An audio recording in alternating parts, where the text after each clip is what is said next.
Hi there, it's Laura here from Get Organized HQ, and I want to take you along with me as I wrap up my laundry room organization and put on the finishing touches, which is my personal favorite part. And a huge thank you to Cricut for sponsoring this video. I'll be showing you how I use one of my absolute favorite machines, the Cricut Joy. I love how tiny it is and how easy it is to literally make the labels in the laundry room. Or wherever I am. So thank you to them for sponsoring this video. And I want to go ahead and take you on a little tour of how the laundry room looks now. So basically it's already fairly organized and tidy. This is kind of the folding area, and I love how I have a space here for hanging the items that need to hang dry. And then I've already organized most of the cabinets and drawers. And then as we come around, we have the actual washer and dryer. And then above that is the one space that I still need to tidy up. There's some junk that has been here since we moved in. And so I'm gonna go ahead and tidy that up. And we're gonna put labels on these bins. And we are also going to put labels on this shelf. There's a ton of storage on this shelf. And I think labels are so important. And so many people think that labels are there to help you find what you're looking for, and they can do that. But sometimes that's not even the most important thing that they do, especially when you have clear storage that you can see through. What they help with the most is putting things away. And that's really the challenge. When you go to look for something, you find it, you get it, but the hard part is putting it back where it goes. So that's one of the main purposes of the labeling that we're gonna do.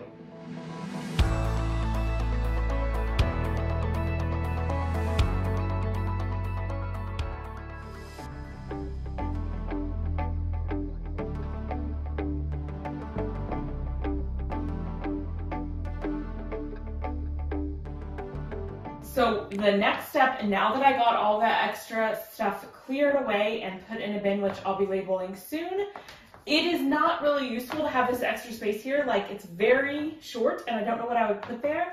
And for someone who is only 5'4" like me, it's a little bit of a stretch, especially with the laundry, the actual machines right here to grab these. So it's always a good idea to start your first shelf as low as you can. So we may not even use the second one, but I'm going to go ahead and remove each of these, and we are going to adjust the shelves. And that is one thing that I think a lot of people overlook when they're organizing, is adjusting your shelves and bringing them down lower if you don't need the space can be a huge game changer.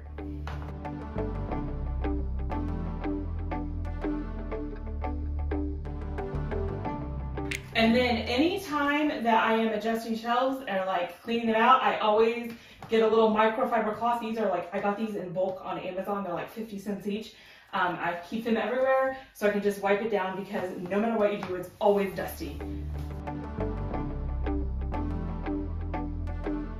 Now I'm gonna replace these bins and just kind of see how they fit. There's a little bit of a mold that sticks out here. So before I even organize the stuff in here, I want to make sure that I have the bins that will fit. So in this case, if I were to put this last bin in here, I could fit it in, but it would make them really hard to get out. And since these are things that I access frequently, I don't want that. So I'm gonna actually not use this particular bin in here. I can put those items somewhere else. So now I know how my bins are gonna go, and let me tell you a little secret. When you first saw this, you probably thought it looked organized, but I really didn't even know what was in there. And so I actually want to organize it with the stuff that I use most frequently, because when I'm at my washer and my dryer, which is right down here, this is the shelf that's most accessible to me. So I kind of want to pretend like if I had nothing in these bins, what would I put in them that I access most frequently? So I'm kind of flipping the organizing idea on its head. And instead of saying I have all this stuff, let's fit it in the bins, I'm saying, what is it that I use most often when I'm right here? Okay.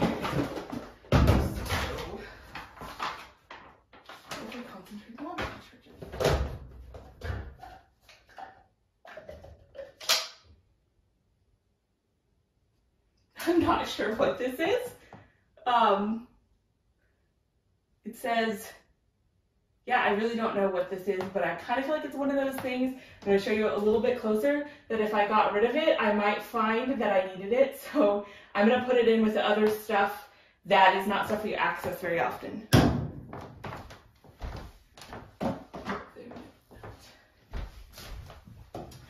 This does not belong in the laundry room whatsoever. It's like a magnetic pin cup. So I'm going to be putting it out with our office stuff.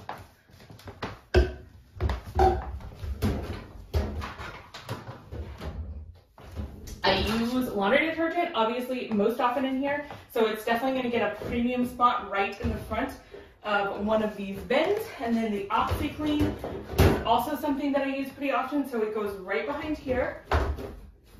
And then the third thing that I probably use most frequently is my stain remover, so I'm going to put it right behind here. And I'm actually going to get a paper towel and clean off this laundry detergent, because no matter how hard I try, I seem to never be able to keep it from eventually dripping down. And then when you go to grab it, it's got all this goopy laundry detergent. But hey, it's detergent, so at least I know it's clean.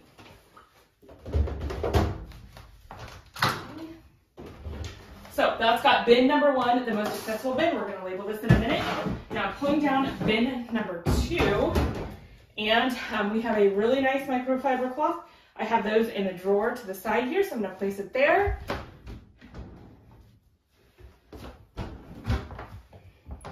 Next, I have trash bags.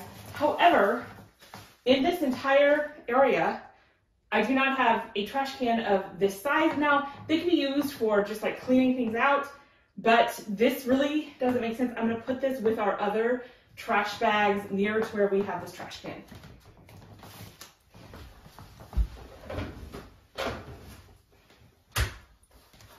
Now, another set of trash bags. We actually have a trash can of this size, and I know where I keep the other bags, so I'm going to put it right down in the bottom cabinet with those other bags.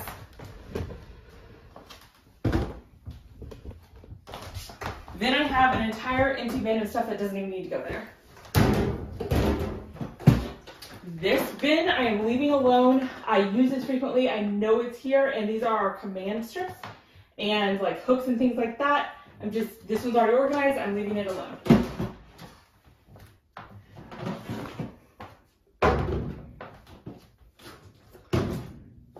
The next 2 bins, I actually threw this, like I don't think I knew I had 2 of these. These are those washing machine cleaners.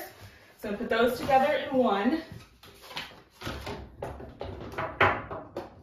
This one is the dryer balls and the oils that you can put on the dryer balls. But I actually feel like this bin is kind of big for that, so I'm going to see if they fit better in the smaller bin. Maybe. Yeah, I think so. These are all of our dusting items and wands and little, what do you call those, duster fluffy things. So this is fine the way it is. I'll put this right back in. Then for this, I'm going to put these washer tabs in here, and then I'm going to also put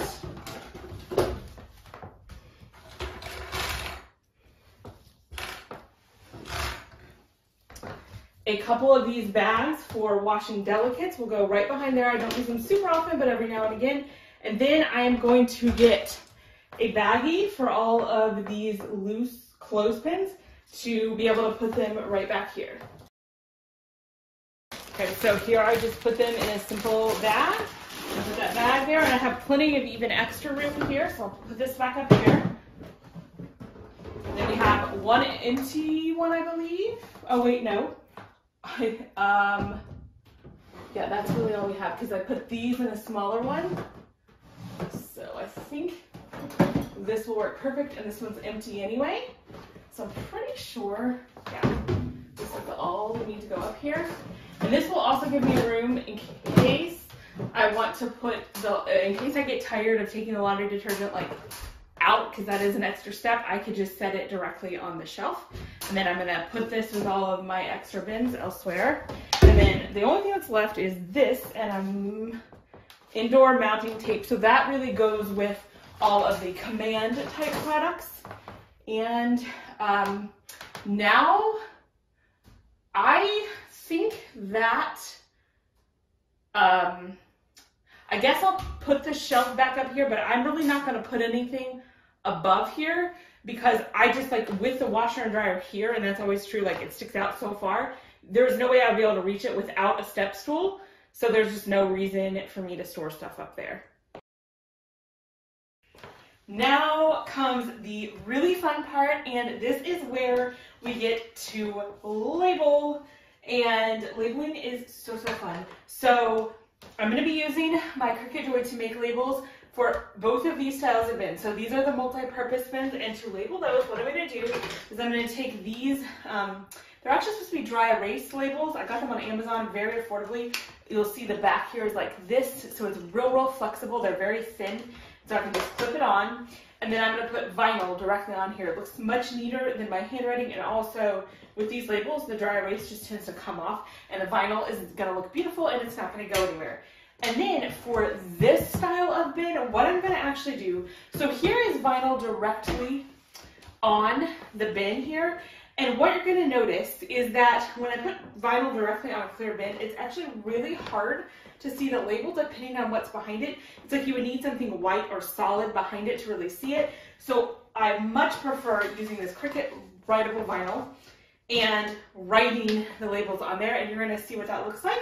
And it's going to be like a coordinating set of labels. So I'm going to scoot these out of the way, and we're going to go ahead and dive in. I'm going to show you how easy it is. Cricut is a smart cutting machine that allows you to create personalized projects with hundreds of materials. It works with software called Design Space that comes free with your machine. This is where you can create your project and browse from hundreds of images and fonts. Once you've created your design, Design Space will send it to your machine to cut. So first of all, we have our Joy machine, and all I have done is plug it in. And one thing I love about it is look how tiny it is. Like, this is how tiny it is. So I can store it almost wherever and bring it into the, right here in my laundry room, or I've even brought it in the bathroom when I was labeling stuff in there. So I love that. I often operate it with my phone, but right now I'm using my phone to actually record part of this video. So instead I'm using my iPad, but you can use your phone, your iPad, or your computer to operate it. And it connects wirelessly, so there's no wires.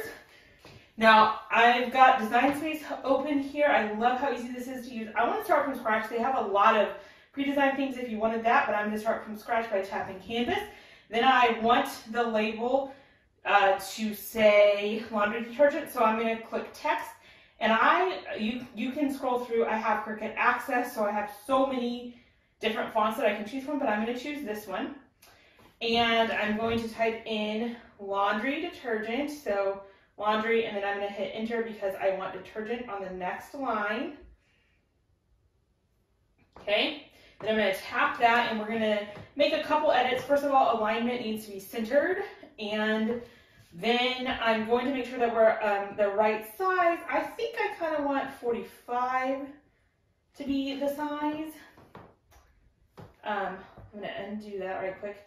Well, I forgot to lock the aspect ratio, which means I want it to stay proportionally resized. Okay, this is the perfect size, and you can see here, this is zoomed way out, but I love how they have this ruler up here. So I already measured, and I know roughly what size I need it to be. And one tip is to always start with your longest label and size it accordingly, and then have all the rest of the fonts be the same size, because you don't want to find out if you start with a smaller one that you can't actually fit it. That is all there is to it. Now I would probably go ahead and click actions and duplicate and go ahead and write my next one. So I would write them all at once. So my next one is dryer balls. So enter. Then you can get them to cut all at the same time, and then all I'm going to click is make it. And then I'm doing it without matte because I have the Cricut Smart Materials. I'm going to show you the material that I have, and it came out of this particular, it's the black color here, and it came out of this box, that's Smart Vinyl Permanent. I really like the permanent because it's not going to go anywhere when I put it on this label. it's set for cutting, and I'm going to click next. Then I'm going to select the type of vinyl that I have, and I have this Smart Vinyl Permanent. I love how it just knows what to do. All I have to do is that, and it knows what settings. There's no messing around with settings or guessing. Then I just feed this in, and it's testing now to make sure that there is enough of the product to be able to do the project. And then I just press go here on my iPad. Again, there's no buttons on here. You're controlling it all from your iPad, just connected wirelessly. And then it's going to cut. I just love this part.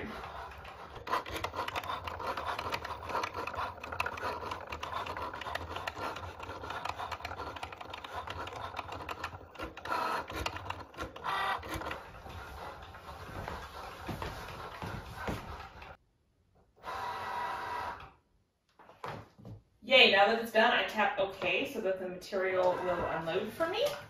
And then I know it's really hard to see, so I'm going to go ahead and cut it right here. You could use a paper trimmer or just scissors to cut it off. And then I'm going to go ahead and cut these two labels apart. I just find them to be a little bit easier to work with if you don't have, too much extra space. All right, so then again, I think it's pretty hard to see. It is cut, but what you're going to do is lift up on the vinyl. And you're going to see as I'm lifting, the design is appearing. So you just lift kind of slow and careful. Make sure you don't take up any of the actual word that you want to stay on there. And then this is just the excess that you can discard. And here's what it looks like. I just think it's beautiful. And I am just so impressed with how thin this can cut. I mean, look at how thin that is and how beautiful it is.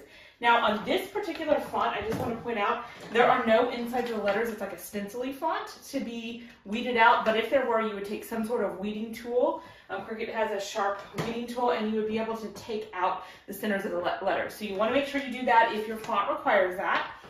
And then, this is how easy it is. You take transfer tape, so this is their transfer tape. It is clear. And it just has grid lines to help you position it. So you're going to cut something at least as big or bigger than your design. So cut this here. And then I'm just going to peel off the transfer tape. So here's what the transfer tape looks like. It's kind of hard to see. It's completely clear. So I'm going to place it right down. It doesn't matter exactly how you place it. When you go to the next step, that's when it's more important to be placing it properly. I got a little wrinkle, so I'm just going to kind of lift up and make sure that it's completely straight on there. So now you'll see this is just a clear tape on top of my design. Now, the next step is incredibly important. Do not skip this step, even if you're attempting to do so. I'm using a Cricut scraper. Definitely use the Cricut scraper, side note. It's really thin down here, so it really burnishes extremely well. And all you're going to do is apply a lot of pressure to the top of the transfer tape where the design is so that it really gets stuck to the transfer tape. You want to make sure it is nice and stuck.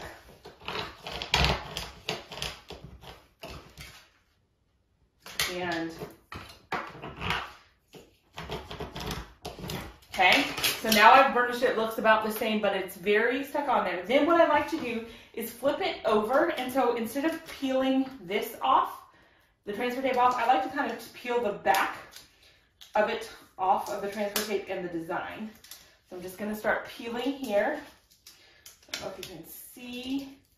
And then as I peel, you can see that it's leaving the design on the transfer tape, which is what I want. So you can just discard this extra paper. And then here you'll see I have the design. I can see through it. So it's very, very easy to place it right where I want it. So I'm going to place it right on this label. So I can just line it up because, again, I can see, and I even love how it has grid lines. So it's going to really help me get it lined up so it's straight. And then I just kind of press it on like this. So now we've got it on there with the transfer tape. Now, again, you want to use your tool to scrape on it, burnish it, I call it, so to where you make sure that it is really securely attached to the surface where you're adhering it. And if at any point you're pulling up and it doesn't, it's coming up and you don't want it to, just stick it back down and you burnish it a little bit more. Okay, I think that's pretty good. So for the next step, all I'm going to do is start to pull back on this transfer tape pull back on it. And instead of pulling up, don't pull up, pull back. So I've got it doubled back on itself, and I'm kind of pulling straight back. And that way it's not pulling up any of the words with it. And here is my completed label. And then all I need to do is just place it on here, and then I can repeat with the rest of the labels, and it is seriously that quick and easy. And because I have the Joy that is so easy to carry around, anytime I need to add a label, it's not going to be very hard to do. Now I want to move on and show you the next type of label that I want to make for these style of bins. So we're going to put it on the scarf bin, which currently has no label. And for this, we are going to use the Cricut Joy Writable Vinyl. This stuff is amazing. All right, so all I'm going to do is I'm going to edit what I already have there, and I want it to say something different, so I'm just going to double tap and delete that, and it's going to say fashion scarves. So I know that like fashion as opposed to scarves to actually keep me warm.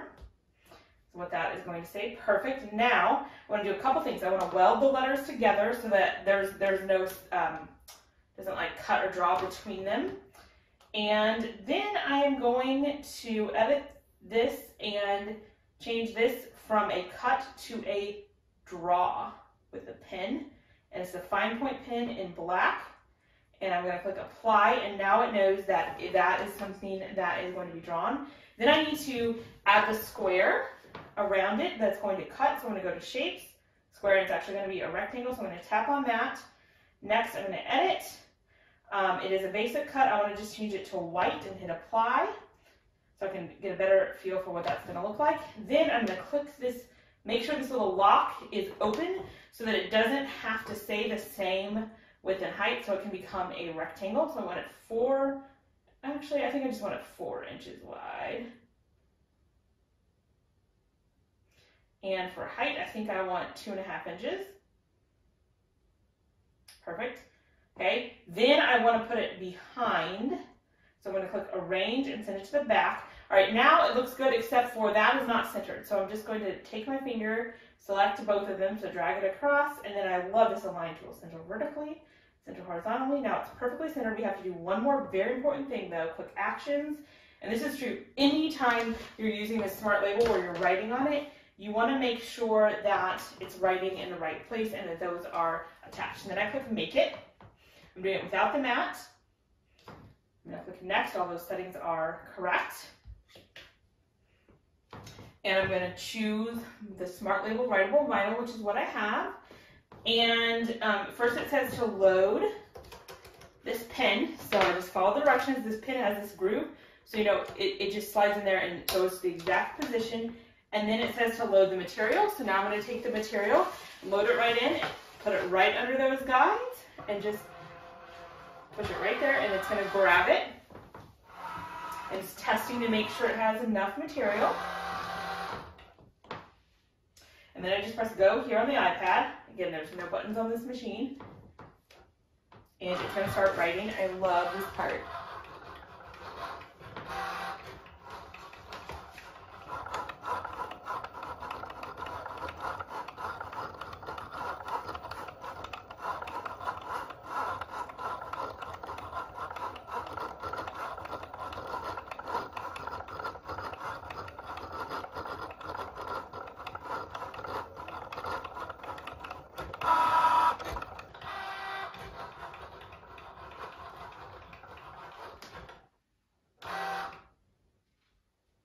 Okay, then it's telling me to load the next blade, so I'm just going to pop that blade in there. So easy to load, and then I click go to let it know that I have done that. I'm just going to close this pin.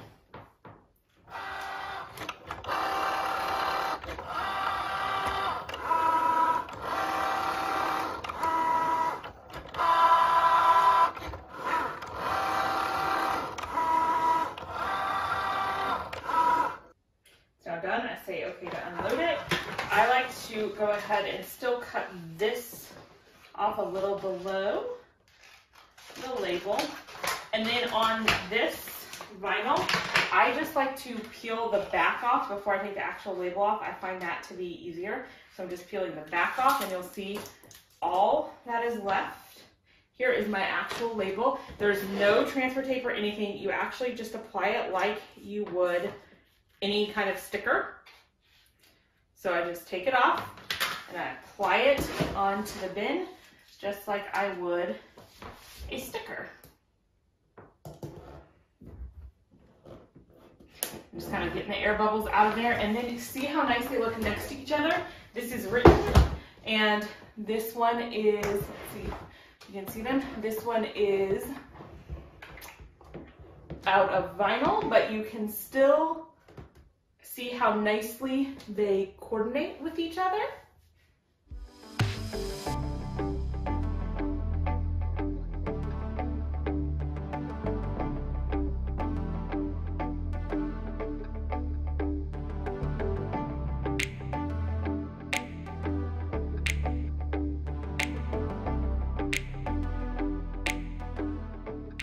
So I really hope you enjoyed seeing how I have organized my laundry room and seeing how easy it is to make beautiful labels with the Cricut Joy. As you can see, it is looking so much better now that I have these labels up here, and then the shelves on the other side all have these labels on them now. So I know where everything is, and I can put it back exactly where it goes. And I'm going to leave links to all the different materials and things that I mentioned down below so you can go check them out for yourselves.